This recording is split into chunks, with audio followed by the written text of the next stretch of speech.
All right, kids. Earlier this month, Nike increased prices on apparel, equipment, and footwear for adults. Back in April, it was reported that grown-up clothing and equipment prices will increase between $2 and $10, with shoes originally costing $150 and up also increasing by $10. However, stuff costing under $100 will remain the same.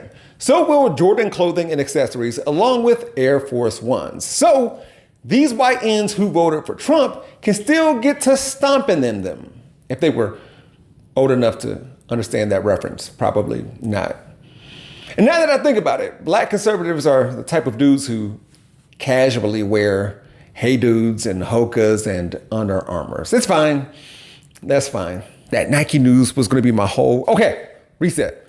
I already need a redo. Let's rewind to before the current and former president's 100-day mark. It's been 150 days since he got in office as of me writing this.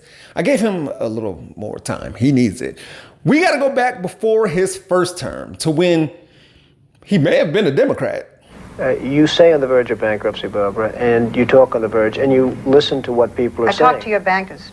Well, that's fine. And what do they say? I mean, you know, depending on which banker you're talking to, what do they say? That was current President Donald J. Trump being interviewed by Barbara Walters in 1990 when George Daddy Bush was in the Oval Office. There was something like an economic downturn when that Republican was in charge. Weird. At that time, Trump was around $3 billion in debt. Quote, being on the verge of bankruptcy, being bailed out by the banks, skating on thin ice, and almost drowning. That's a businessman to be desired, Walters asked him. And what Donald was stuck on during that interview was why his friends, who were also negotiating with their banks, weren't getting as much publicity as him for doing the same thing. He might want to read The Art of the Deal, a book he didn't write, in order to figure that out. The economy is down the tubes. Nobody knows how bad the economy is. I listen to the people on Wall Street talking about the possibility of a recession. We're not in a recession. We're in a depression. Now, when you're in a depression, you have to sort of go with the punches. You have to go see your banks. You have to deal with people. You have to work things out.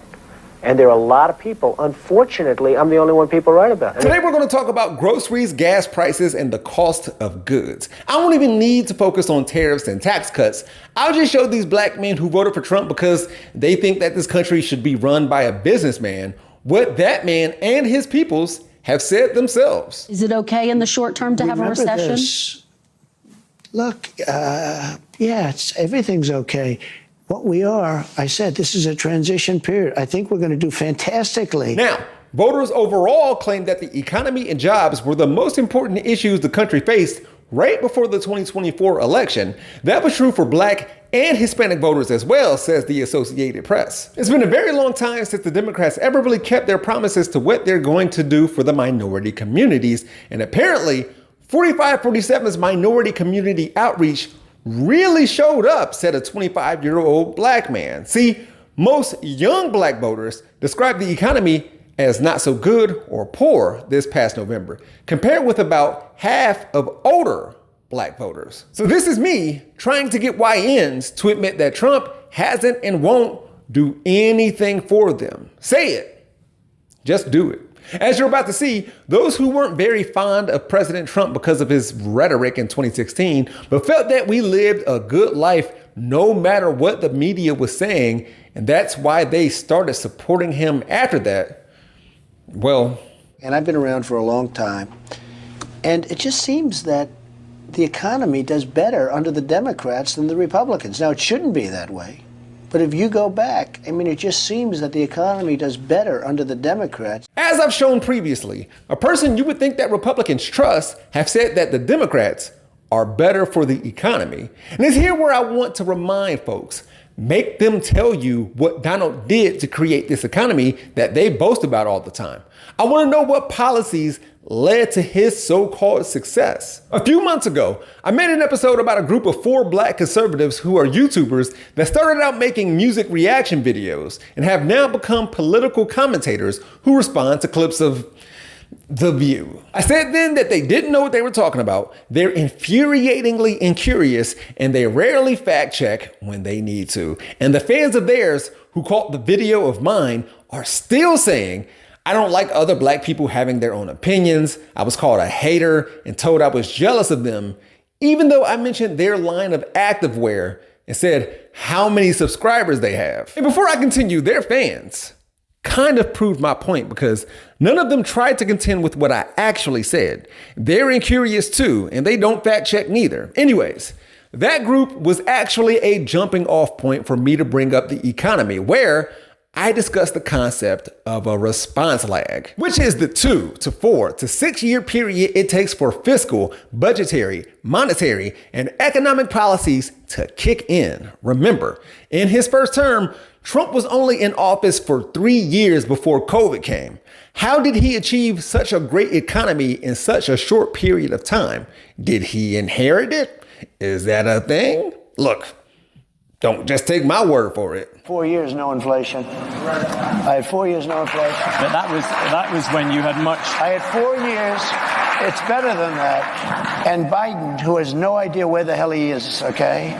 Biden went 2 years with no inflation because he inherited from me. I think if they win, I should get all the credit, and if they lose, I should not be blamed at all of it all. With that said, when Fox News reported that not only had America's gross domestic product decreased 0.3% in the first quarter of 2025, but it was a sharp reversal from the 2.4% growth seen in quarter 4 of 2024, this is what Donald had to say. You probably saw some numbers today, and I have to start off by saying that's Biden. That's not Trump, because we came in on January, this is quarterly numbers, and we came in and I was very against everything that Biden was doing in terms of the economy, destroying our country. This is Biden's stock market, not Trump's, he said in April of 2025, except for in January of 2024, when Biden was very much still president and very sleepy. Trump said, this is the Trump stock market. Trump may tell his supporters that he holds all the cards, but those cards and his merchandise is made in China. We're doing the same thing with Trump Mobile right now. I'm incredibly excited. You can build these phones in the United States. Our customer service is in the United States. It's in St. Louis, Missouri. We can add more functionality. We can do it cheaper. We can do it better. And eventually all the phones can be built in the United States of America. We have to bring manufacturing back here. And so eventually these phones can be manufactured in the United States, says the man-child trying to gain his father's love. That was Eric Trump introducing Trump Mobile and their smartphone. The Trump Organization's press release from last week announcing Trump Mobile still says the $499 gold-colored phone will be, quote, proudly designed and built in the United States. You should know that Trump Mobile switched up language on its website on or around June 22nd to drop the Made in USA claim. As of June 25th, the company says the T1 8002 phone was designed with American values in mind. CNN noted that this phone's specifications resembled a phone made by a Chinese manufacturer. That T1 8002, the Trump sneakers of the face, the Trump steaks of the stomach, the Trump University of the mind, is clearly trying to get at that Apple aura, seeing how Tim Cook wouldn't make iPhones in America. I mean, why would he? What is Trump thinking? He just tells us what he's thinking as soon as it occurs to him. This shit sounds nuts. I'm gonna go to China and I'm gonna get those jobs from China and bring them back here to America. For what, nigga? So iPhones can be $9,000? Leave that job in China where it belongs. None of us want to work that hard. I want to wear Nikes. I don't want to make them shits. What the fuck are you doing? And the world knows that. Then comes Trump's on-again, off-again trade war with China. Things have gotten so bad that Nike returned to selling on Amazon after a more than 5-year break. Although they aren't blaming Trump's tariffs on their higher prices. Wall Street investors started calling Donald Taco, that's Trump always chickens out, a term coined by Robert Armstrong of the Financial Times. And Donald may have acted like he didn't know what it meant, but he also asked, because I reduced China from 145% that I set down to 100 and then to another number? Yeah, Before then, Chinese internet began making anti-American propaganda with AI as a result of the tariff war. Chinese people were creating AI-generated videos mocking Americans because of the tariff war. And China wasn't just winning the trade war, they're winning the troll war too. Peep the craftsmanship. And I bet this was inexpensive. Do you want to buy laundry pots? Do you want laundry capsule? Do you want laundry beads? One pot costs only 5 cents. You can get 20 pots for just $1. iPhone 15 Pro should be the best-selling model in China.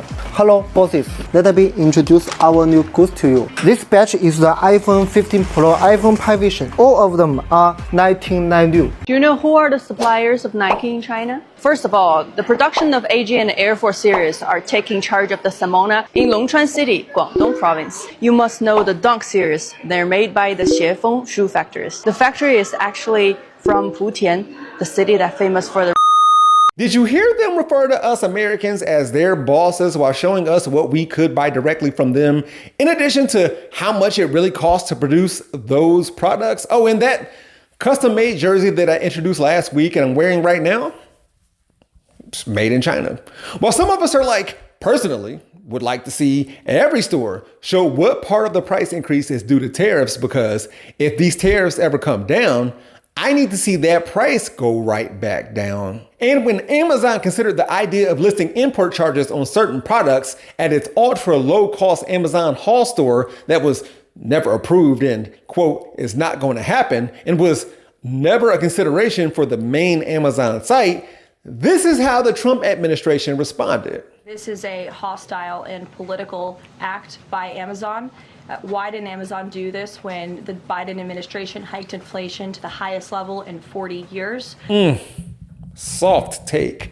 Almost as soft as that Chinese-made garment she's wearing. Yet, let's play that why didn't Amazon do this when Biden hiked the inflation game. And yo, China trolled White House Press Secretary Caroline Leavitt too for wearing a dress made in China. So let's go back to the Trump campaign.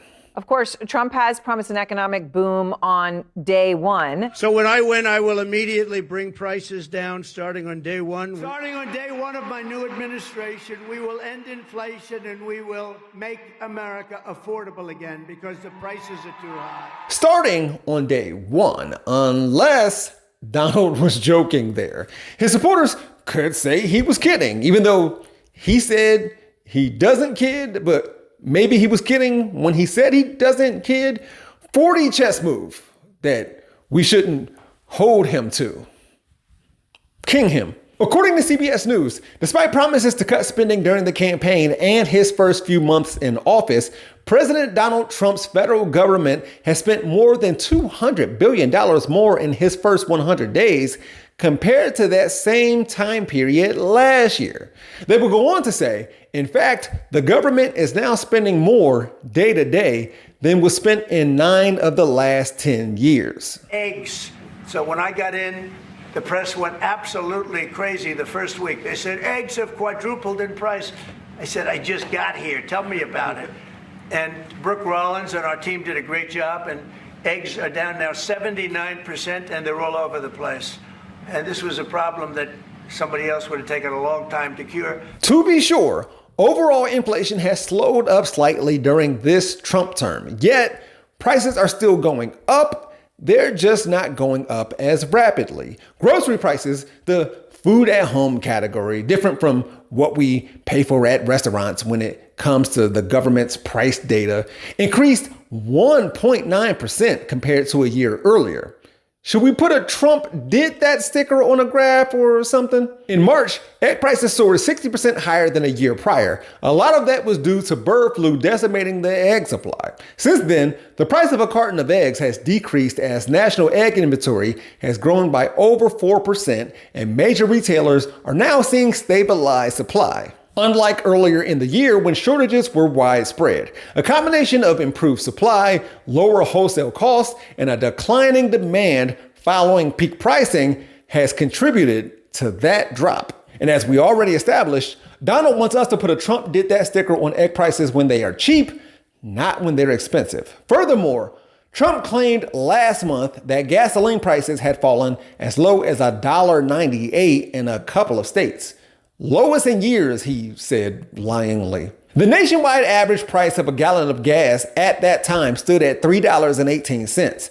No state's average price was close to $1.98. In Mississippi, the state with the lowest average price, a gallon of gas was $2.66. And here's another instance in how whacked out comment sections are from his supporters about this topic. So when this Twitter user named Maine said, "So not $1.98 then," featuring a picture of an ExxonMobil gas station sign that reads $4.49 a gallon, someone else said, "Dude, that's in a ritzy area of the country. In Westchester, New York, say in Bedford Hills, New York, gas is $6.50 a gallon because people pay that. But where I live in the area of New York, it's $3.05 a gallon." And Maine, probably wondering why he had to point out the obvious, simply said, "So not $1.98 then." This kind of goes to show how Trump and the GOP has the idea that he is responsible for how well the economy was running after the Obama years deeply ingrained in the minds of too many people. And black men and women were about twice as likely as in 2020 to describe Trump as a strong leader. Is paying more for Tide Pods and iPhones and Nikes worth not voting for a black brown woman who married a Jewish guy? Then there's this dude. "I wasn't pulling for Trump or Kamala, but I did not want a woman in that position," he said. "And if it were to be a woman, I'd rather have a really strong and smart woman. For example, like Judge Judy." Judge Judy? I know exactly what you mean, my brother.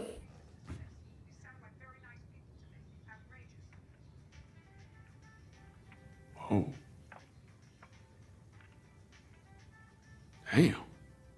Damn. Do black conservative men like them thick? Or Atlanta? The city or the show? Here's a practical application of what I'm talking about. Wise, the security camera provider, posted a screenshot of one of their shipping receipts tweeting, "Just got our first tariff bill. We imported $167,000 of floodlights and then paid $255,000 in tariffs. That's more than any of our founders were paid last year." To avoid tariffs from now on, Wise says it's, quote, "been working on moving manufacturing out of China for over a year now, but those efforts have been accelerated. Will probably be out in the next 60 days. In order to migrate its factories to Vietnam and Malaysia." And this issue is far more complex than what I'm making it seem. With prior commitments to retailers, the reason why China allows Wise to keep prices so low in the first place, and that company's desire to move their factories back to Seattle, where their company is based. The point is, there are some, no matter what their skin color is, who are under the impression that tariffs are working to bring manufacturing back to America and don't mind that it hurts the wallets and pockets of Americans. But if you have a problem with the Wise of the world buying Chinese products exclusively, quote, "I hope you don't use an iPhone, use a computer, wear Nikes, or buy Legos, because if you do, I have bad news for you." Personally, this is my own feeling, but if he continues to demand tariff increases as he has been doing, I definitely would not be able to accept more orders. That's because everyone can have a patriotic heart, so we won't let him improve his own economy, while us Chinese just shoot ourselves in the foot. Buy American. Don't get me wrong. And yes, inflation was terrible under the presidency of Joseph R., which stands for rest, Biden. However, if it was due to his policies, then why did other wealthy nations suffer too? And how did we fare better than those places? And also, yes, inflation at one point under this Democrat was the highest it had been since Jimmy Carter, another Democrat in the late 70s. Speaking of, Donald reportedly called that Dem and asked for advice. Trump said he was particularly concerned about how China is getting ahead of us. Carter told the Maranatha Baptist Church that Trump feared China's economic growth. But Jimmy said, since 1979, do you know how many times China has been at war with anybody? None. And we have stayed at war. The US is the most warlike nation in the history of the world. How many miles of high-speed railroad do we have in this country, he asks. While China has some 18,000 miles of high-speed rail, the US has wasted, I think, $3 trillion on military spending. It's more than you can imagine. China has not wasted a single penny on war, and that's why they're ahead of us in almost every way. It's incredible when you think of it, you're shooting bullets out of the air. I'm also pleased to report that the one big, beautiful bill will include $25 billion for the Golden Dome to help construction get underway. That's the initial sort of a down deposit. And we have probably, you're talking about, General, we're talking about $175 billion total cost of this when it's completed. A question for Trump supporters. Was the racism, sexism, and hate really worth the complete financial ruin? Did you think you were only voting for someone who'd take us back to 1950 because you just wanted to be racist, not poor? I recognize that if only black men voted in the 2024 presidential election, Kamala would have won. So many different demographics swung right, and they'll claim it's due to the economy. But again, it's been 150 days. Should I list a few of 47's accomplishments? So long to the penny and the paper straw, I guess, and the Epstein files. I'm looking forward to lower prescription drug costs, though. That's a good executive order, maybe. We'll see how it goes. If you don't mind, I'm going to leave y'all with some Malcolm X. So whenever that house Negro identified himself, he always identified himself in the same sense that his master identified himself. When his master said, "We have good food," the house Negro would say, "Yes, we have plenty of good food. We have plenty of good food." When the master said, "We have a fine home here," the house Negro said, "Yes, we have a fine home here." When the master would be sick, the house Negro identified himself so much with his master, he'd say, "What's the matter, boss? We sick?" His master's pain was his pain, and it hurt him more for his master to be sick than for him to be sick himself. When the house started burning down, that type of Negro would fight harder to put the master's house out than the master himself would. And now that the Nikes that they don't buy or wear are more expensive, I hope they're saying, we did that. Because over here, we gonna be all right.